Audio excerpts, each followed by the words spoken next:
Écoutez, merci d'avoir patienté. Oui, alors forcément, je passe après d'autres topos qui ont vu la recherche d'une façon, on va dire, très positive.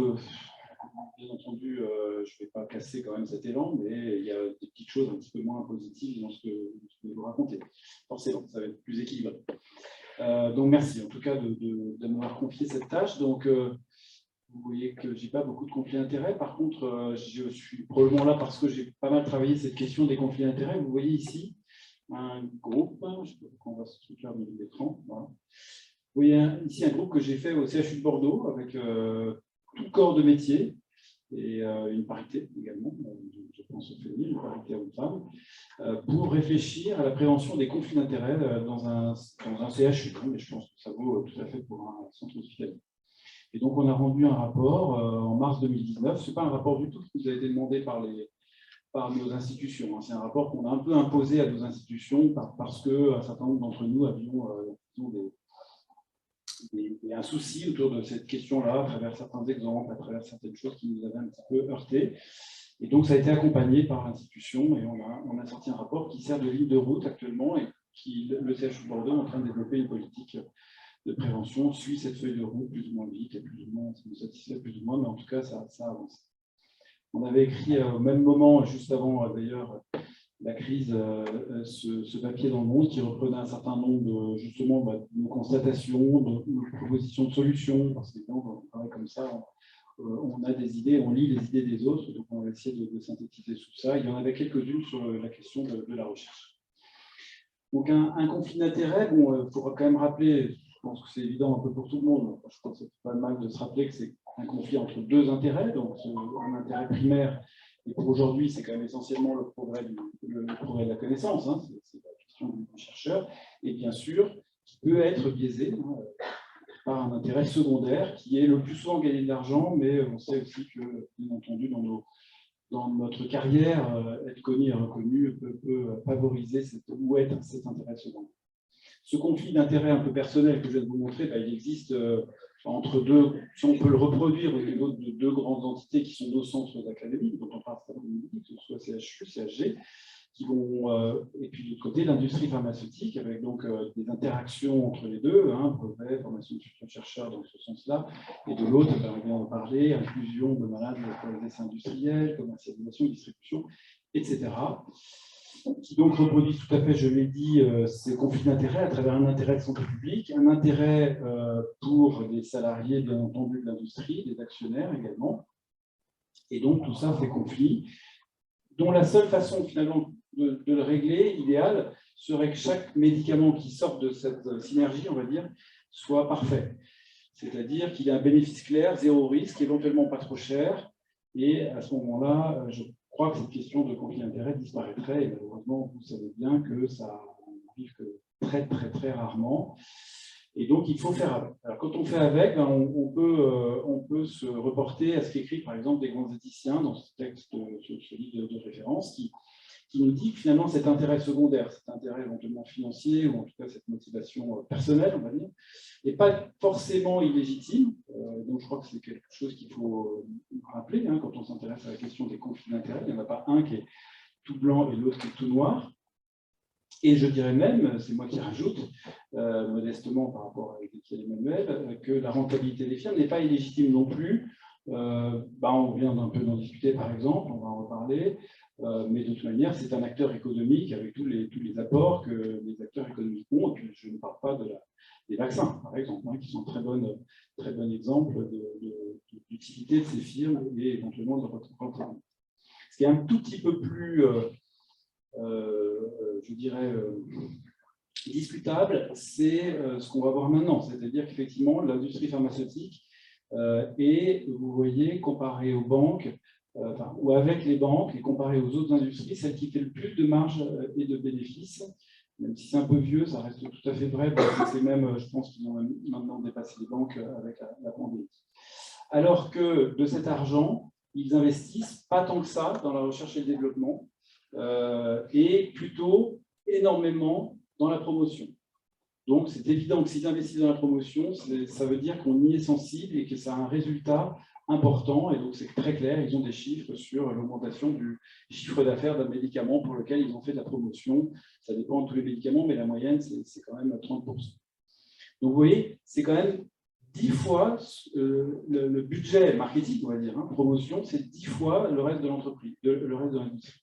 C'est quand même quelque chose qu'il faut savoir. Un petit retour sur le contexte historique qu'on lit dans ce très bon papier du sociologue Boris Auret sur le site AOC, parce que je crois que c'est intéressant quand même de voir un peu comment tout ça a évolué. Avant les années 80, il y avait une synergie parfaite en fait. Il y avait des grandes découvertes et le monde académique et l'industrie collaboraient pour amener ces grandes découvertes chez nos malades, dans la pratique clinique quotidienne. Et puis le tournant, il a eu, comme pour beaucoup de choses, lieu dans les années 80, avec d'abord un ralentissement des découvertes, et puis une fusion des objectifs de développement des connaissances avec la recherche du profit, ce qui a été appelé à l'époque l'entrepreneuriat scientifique. Et alors, on a vu des choses se modifier dans ces entreprises avec des rapports de force justement du département marketing qui a pris un petit peu le pas sur la recherche et le développement. Et puis la financiarisation de ces années-là est arrivée. Et bien entendu, qui dit financiarisation dit que les objectifs se sont rendus à plus court terme, ce qui peut évidemment poser problème. Je vais là donner un exemple récent, par exemple, qui est la cote de Gilead, suite aux publications du Remdesivir, où on voit qu'elle a atteint son sommet alors qu'aucun effet encore n'avait été montré sur la mortalité. Donc on voit bien ce jeu du court-termisme qui vient finalement créer un effet de distorsion par rapport au temps scientifique. On l'a tous vécu, on l'a bien compris. Puis les années 2000, on est passé à une conception économique du financement de la recherche qui a émergé des USA dans un contexte néolibéral, propice au conflit d'intérêts dans le sens où beaucoup de concurrence, la concurrence a été promue, les concours pour obtenir soit des financements, soit les bons étudiants, etc., ont été promus. Et bien entendu, je crois qu'on peut résumer ça sous la forme de publish or perish, qui était extrêmement connu dans ces années. Et puis, on connaît ce qui s'est passé depuis les années 2010, où les réseaux sociaux ont fini finalement de déréguler un petit peu tout ce monde-là, avec maintenant, et je crois que c'est ces 2 dernières années, beaucoup de choses sur l'influence, pas forcément scientifique, donc une problématique qui évolue. Tout ça n'aurait pas vraiment de conséquences, je vais en parler à plusieurs reprises, s'il n'y avait pas une baisse de confiance. Quand vous regardez par exemple ce que pense la population des industriels en France, c'est un sondage fait par le syndicat de l'industrie pharmaceutique, vous voyez qu'il y a plus grand monde à leur faire confiance et bien entendu ça les inquiète quand même.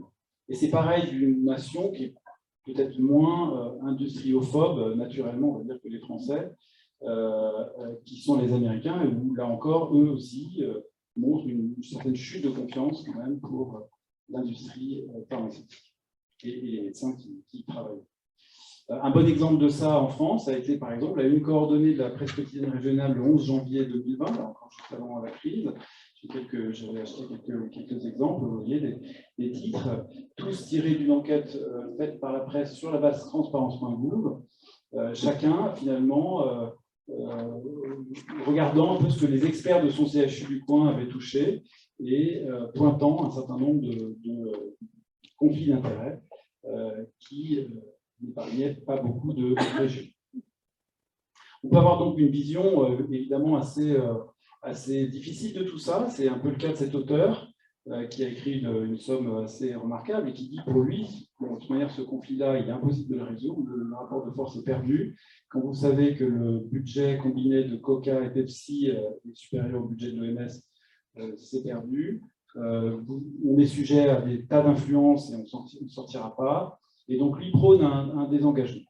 Ce n'est pas tout à fait ma vision des choses, mais enfin, ça vaut le coup probablement de soit lire, soit en tout cas savoir qu'il y a des auteurs assez radicaux dans ce domaine.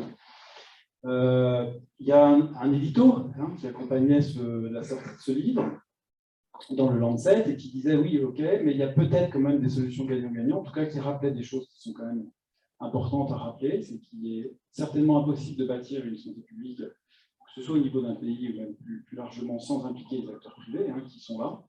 Donc autant les embarquer à bord. que la recherche universitaire doit être ouverte et non fermer la société, c'est-à-dire finalement ne pas fonctionner dans une bulle, que les questions d'innovation sont trouvées dans la société, en tout cas sont des questions posées par la société, et il faut essayer de les résoudre en impliquant la société. Et enfin, on en a suffisamment parlé, que le financement de beaucoup de choses serait peut-être insuffisant s'il n'y avait pas l'industrie pharmaceutique, d'où un peu ma question à Thierry. Alors, il y a 3 formes de promotion de la recherche dont je pensais pertinent de vous parler aujourd'hui. Les études industrielles, puisqu'on en a déjà un peu parlé, les guidelines des sociétés savantes, ça il me semble dans une journée du CENIR que c'est important, vu les travaux entrepris par le CENIR et la SRNF là-dessus. La création d'entreprises et même les brevets éventuellement sont donc 3 des choses qui me semblent importantes. Les études industrielles, je commencerai par dire, vous voyez que elles sont à différents stades de développement, quand même sous pression d'industriels. Vous voyez que ici, en clair, par exemple, il y a l'industriel. Donc là encore, on voit que c'est au niveau de la conduite de l'étude, il est très prégnant.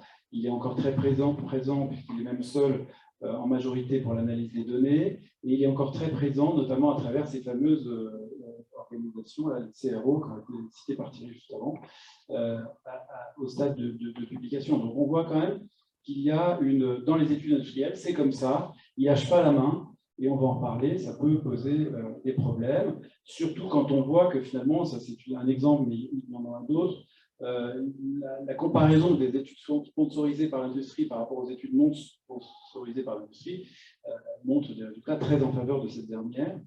Et donc, c'est évidemment problématique.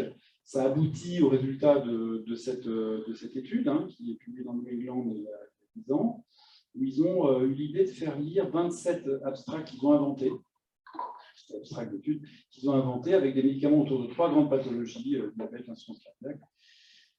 Je ne sais plus la 3e, avec 3 niveaux de rigueur qu'ils avaient réglés, un niveau de haute rigueur, moyenne et basse rigueur méthodologique, et 3 mentions de financement. Aucun financement gouvernemental, donc aux États-Unis, le NIH, et financement industriel, puis ils ont randomisé, parce qu'ils ne voulaient pas que les 500 médecins se lisent les 27 abstracts, pour au moins qu'il y ait un équilibre entre ces 500 médecins. Et puis, ils ont obtenu ce résultat-là, qui me paraît quand même intéressant, c'est que les médecins n'arrivent pas à faire confiance aux études industrielles au même titre que les études, en tout cas, quel que soit le niveau de méthodologique, on a bien compris que c'était ajusté au niveau méthodologique, qu'il n'y ait aucune mention, ou que la mention, pire encore, que la mention soit académique. Donc, il y a vraiment une chute de confiance. C'est la 2e fois que j'utilise ce terme. Il y aura une 3e parce que je pense que c'est essentiel. C'est pareil pour les guidelines, en gros. Quand vous regardez les guidelines, d'abord, peu de guidelines, mais nous sommes en 2011. Je n'ai pas retrouvé de chiffres aussi précis que j'aurais voulu, plus récents, mais n'étaient pas très au fait de la déclaration des conflits d'intérêts chez les membres des boards de ces guidelines. Par contre, il y a 2 études très intéressantes qui ont été publiées là, très récemment. Celle-ci, d'abord, dans le BMJ, où ils ont regardé identifier les membres des boards de 10 sociétés savantes qui avaient publié des guidelines dans une période assez courte, et en regardant, bien entendu, dans la base de données qui est exactement la même que nous, qui s'appelle aux États-Unis Dollars for Docs, puisque vous savez que les industriels sont obligés de déclarer tous les financements qu'ils font auprès des centres académiques, des médecins ou des services, etc. Et donc, bon, c'est assez intéressant de regarder ces résultats, d'autant plus que je vais vous montrer une étude française après. Donc, d'abord, 80% ont des conflits d'intérêts pour une somme qui est de 31 800 $ en moyenne. Alors, ce qui est assez intéressant, c'est que c'est plus quand même autour de la recherche, justement, que des financements personnels aux États-Unis. Et on voit donc il y a des différences quand même entre les sociétés savantes américaines, avec la société de maladie infectieuse qui est en tête, la société psychiatrique qui est assez loin derrière, et puis un paquet. On va regarder ça un petit peu par 2 catégories. On voit que la cancérologie, la société de cancérologie, elle, finalement, avec des liens avec l'industrie qui sont beaucoup autour de la recherche, alors que c'est la société d'orthopédie qui a la palme sur les paiements personnels. C'est une façon de regarder, je trouve, qui est intéressante. Donc, quand je vous ai dit, quand on s'adresse à la même chose en France et encore plus récent, avec exactement la même méthode, hein, vous prenez des leaders d'opinion qui appartiennent au board de sociétés savantes qui publient des guidelines, vous allez sur la base, très imparfaite, on va en parler 2 minutes, très très imparfaite, mais néanmoins qui a le mérite d'exister, et vous tombez sur à peu près le même nombre de pourcentage de conflits d'intérêts chez les Français que chez les Américains, avec des sommes qui sont globalement 3 fois inférieures. Par contre, petite particularité, c'est beaucoup plus personnel que recherche. C'est même plus que l'inverse. C'est 4/5 de paiement personnel et 1/5 de recherche. Et là, dans cette étude, malheureusement, il n'y a pas d'analyse assez fouillée en fonction. J'aurais bien aimé, par exemple, vous montrer ce qu'il en était pour notre spécialité, etc. Mais ce n'est pas assez fouillé, c'est tout à fait faisable. Voilà. Donc, ils ont plutôt, évidemment, ces gens-là, plus de financement que les autres médecins auxquels ils sont comparés. Donc bon, tout ça peut amener, là encore, une petite recouche de pessimisme. Cette diapositive, vous l'avez peut-être déjà vue, hein, c'est vrai qu'elle avait fait du bruit quand une ancienne éditrice du New England dit qu'elle manque un peu de confiance dans ce qui est publié, y compris, si je comprends bien, dans sa propre revue. Ça montre qu'il y a une question à se poser, mais je n'ai pas l'intention d'être trop pessimiste dans la suite du topo. Ensuite, je trouvais intéressant quand même de vous parler, parce que peut-être ça concerne quelques personnes, ou en tout cas ça pourrait vous donner des idées. Il y a quand même possibilité pour chacun d'entre nous, fonctionnaires depuis 1983, d'exercer, de créer ou de participer à une entreprise à but lucratif pour une durée maximale de 3 ans, mais qui peut être renouvelée, quand on est à temps partiel. Alors, il faut être à temps partiel, effectivement, mais donc il faut se retirer un peu. Mais on n'est pas obligé de se retirer complètement. Et la loi Pacte a ancré ça, en fait, en quelque sorte, hein, tout en rajoutant que ces entreprises pouvaient être l'objet de valorisation de travaux de recherche et d'enseignement réalisés dans l'exercice de leurs fonctions. Et ça, c'est intéressant parce que ce n'est pas la vision des Américains. Je vais vous montrer ça.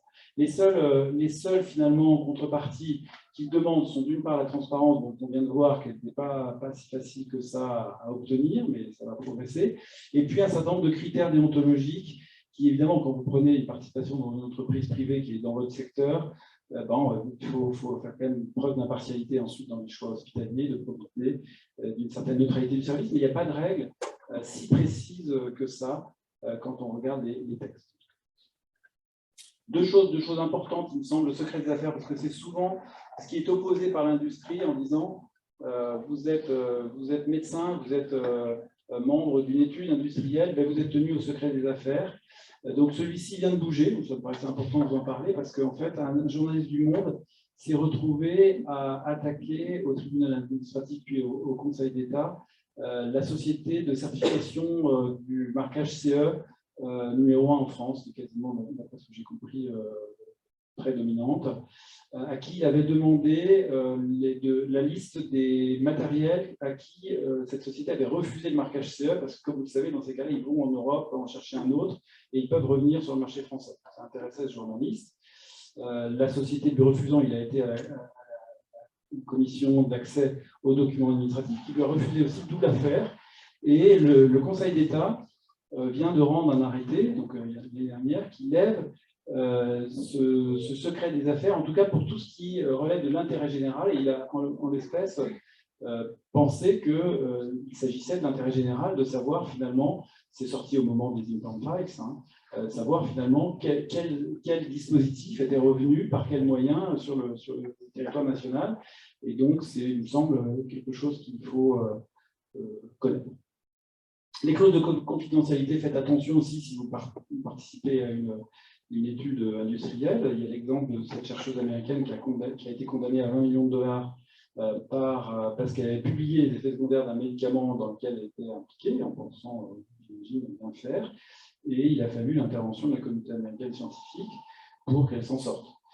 Donc c'est quelque chose qu'il faut bien regarder. Ça fait partie quand même des choses dans l'étude industrielle auxquelles il faut faire attention. Alors, quelle solution? Je ne sais pas si on peut dire solution, je dirais des propositions ou des choses qui sont issues de lecture, hein. Ce n'est pas mes propositions personnelles. Mais en tout cas, si je les mets, c'est que je suis assez d'accord. Moi, je pense qu'il faut surtout développer la culture du risque. En fait, c'est quelque chose qui est très développé par les industriels dans d'autres domaines. Nous, on n'y est pas forcément habitués, mais cette histoire de conflit d'intérêts, c'est avant tout une histoire de risque. William Dabb, ex-DGOS, a cette phrase: la vision des conflits d'intérêts est trop juridique, hein, c'est-à-dire c'est perçu finalement comme un conflit qui nous est pénible parce qu'on va encore être attaqué de ceci ou de cela. Lui, il dit non, non, ça fait partie presque du processus scientifique de savoir que c'est un facteur de risque et qu'il faut donc l'amener à notre conscience pour en tenir compte. Ça va très bien avec ce que dit Irène Frachon, je ne me présente pas, qui elle dit les conflits d'intérêts, c'est un facteur de risque sanitaire, au même titre que le fut l'hygiène des mains de l'accoucheur. Pourquoi elle prend cet exemple-là? Parce qu'effectivement, à l'époque, les médecins s'étaient indignés de ne rien voir, et je suis assez d'accord avec elle qu'il y a encore beaucoup de gens qui ne veulent rien voir de cette affaire-là, en tout cas de ce facteur de risque-là, finalement, la façon dont on se sert des essais industriels. Je pense que pendant la crise Covid, il y a eu des choses là-dessus. Il n'y a pas eu que des réussites, mais aussi des choses qui nous ont tous heurtés.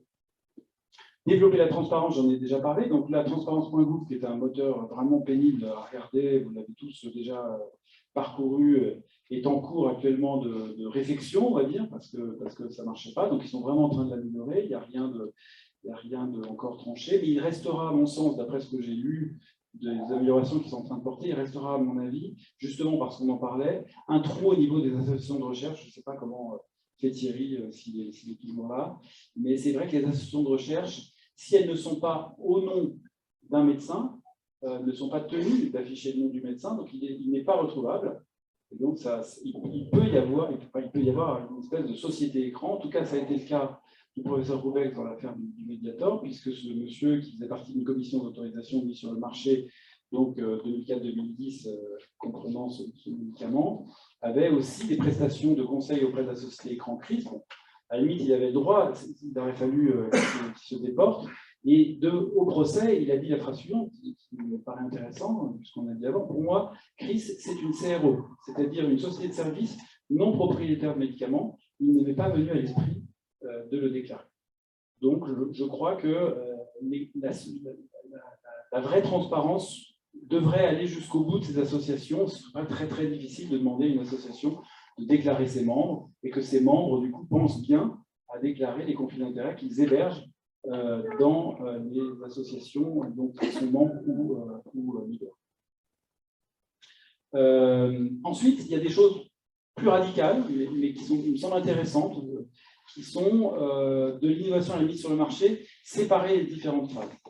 Donc, qu'est-ce que ça veut dire ça? Donc, il y a eu 3-4 éditos assez bien faits là-dessus, qui disent, c'est tout à fait d'ailleurs ce qui est fait aux États-Unis, c'est-à-dire qu'ils ont tracé une ligne rouge depuis longtemps, et les Anglais, depuis le Brexit, sont en train de rejoindre, ils ont réfléchi entre le modèle européen et le modèle américain, ils vont plutôt sur un modèle américain, c'est-à-dire il y a une ligne rouge entre l'innovation et la validation. Qu'est-ce que ça veut dire? Ça veut dire que vous séparez l'équipe qui innove de l'équipe qui monte une étude de validation, alors qu'en France, vous savez bien que celui qui innove, il va généralement jusqu'au bout de l'étude de validation, ce qui peut poser des problèmes. Si vous ne pouvez pas le faire, ils disent essayez au moins de noyer, entre guillemets, les indicateurs industriels ou ceux qui ont des liens avec l'industriel dans une équipe qui n'a pas de conflit d'intérêt, afin de diminuer un petit peu le poids de ces indicateurs. Répartissez clairement les rôles. Il est tout à fait possible, par exemple, de prévoir de mettre des industriels en aveugle des données. On a vu là, au début, dans la diapositive, ce n'est pas souvent le cas, qu'ils ont l'analyse des données. Donc, il faudrait pouvoir faire ça. Harvard, je ne pense pas qu'on puisse taxer d'une faculté de gauchistes dangereux et anti-industriels, a quand même des choses intéressantes. Par exemple, il est interdit pour les plein temps d'Harvard d'avoir une participation à l'exécutif d'une firme qui vend ou fait de la recherche sur des produits de santé. Les temps partiels, qui pourraient par exemple avoir monté une entreprise à côté, ils sont certainement nombreux à Harvard, le peuvent, mais sans participer à la recherche clinique de ce champ. C'est-à-dire que contrairement à ce que je vous ai montré tout à l'heure pour la loi Pacte, à Harvard, vous pouvez monter votre start-up de je ne sais pas quoi, mais en tout cas, ce ne sera pas sur votre champ de recherche clinique. Il est interdit de toucher une compensation financière due au bureau ou aux impôts. Il est interdit d'être invité par un labo, y compris les voyages. Vous voyez, ça ne rigole pas. La ligne rouge tracée dans le sable que je vous ai citée tout à l'heure est certainement plus claire que ce qu'on connaît en France. Donc, moi, personnellement, je suis assez intéressé par ce type de choses, puisque je crois que Harvard est la preuve que ça ne bride pas l'innovation. Une dernière chose qui est très importante, moi je trouve que c'est une bonne trouvaille, c'est des comités de sécurité des études qu'on connaît, qu'elles soient industrielles, académiques, c'est quand même quelque chose qui a une vraie protection. Évidemment, il ne faut pas que les gens, et c'est ce qu'on demandait quand même, aient de conflit d'intérêts, mais ce n'est pas toujours respecté. Là, je m'étais amusé parce que j'avais fait un topo sur le civil, je m'étais arrêté, j'avais regardé un peu les membres du Data Safety Management Board, donc j'avais regardé Nina Singh. Je vous rappelle que le Remdesivir, c'est Gilead, et donc vous trouvez sur $4Docs qu'elle a plein de liens d'intérêt avec Gilead. Donc ça, ce n'est pas le genre de truc avec lequel il faut rigoler. Et c'est très important. Vous ne pouvez pas à la fois avoir des liens d'intérêt, à la fois vous assurer de la sécurité d'une étude, d'un médicament de la même. Ça me semble évident. Donc ça existe déjà et il faut bien le faire. Je finirai presque en disant, bon, le travail auprès des sociétés savantes productrices de guidelines, donc ça, il y a des idées. Chairman et co-chairman sans conflit d'intérêt, 50% de membres sans conflit d'intérêt, un expert méthodologiste qui n'a pas de conflit d'intérêt, ça se trouve. On pourrait faire ça. Il y a des choses qui sont réfléchies, je sais, à la SRF, je n'ai pas tous les détails. Et sachez en tout cas que l'autorité nationale a quand même fait des choses dans les grandes institutions, hospitalières aussi. Ouais, c'est fini. Donc les liens d'intérêt, je vous ai dit dès le départ que je n'étais pas contre du tout. Moi, je trouve que c'est la vie même et on ne peut pas être neutre car sinon on ne fait absolument rien. Mais moi, je serais plutôt pour le développement de la culture du risque et donc de les réguler plutôt que de les interdire. Et enfin, et c'est pour ça que j'en ai parlé 2 fois et que je voulais finir là-dessus, je crois qu'il faut être tous conscients que l'innovation est très bonne, qu'elle peut donner des résultats majeurs, on l'a vu pour les vaccins, mais que sans la confiance des citoyens, qui repose entre autres justement sur cette transparence, tout ça est voué à l'échec ou en tout cas peut amener des tas de problèmes. Voilà ce que je voulais vous dire. Merci beaucoup. Malheureusement, vous avez des questions parce que vous êtes très en retard. On va passer à la présentation suivante. Donc on finit par la jeunesse et l'ANJMIR, l'avenir en fait. Et donc on va sans plus attendre entendre parler Sophia Ortuno, qui est de la première promotion des MIR, qui est vice-présidente de l'ANJMIR, responsable de la section attractivité, qui est actuellement en Master 2, et qui va nous parler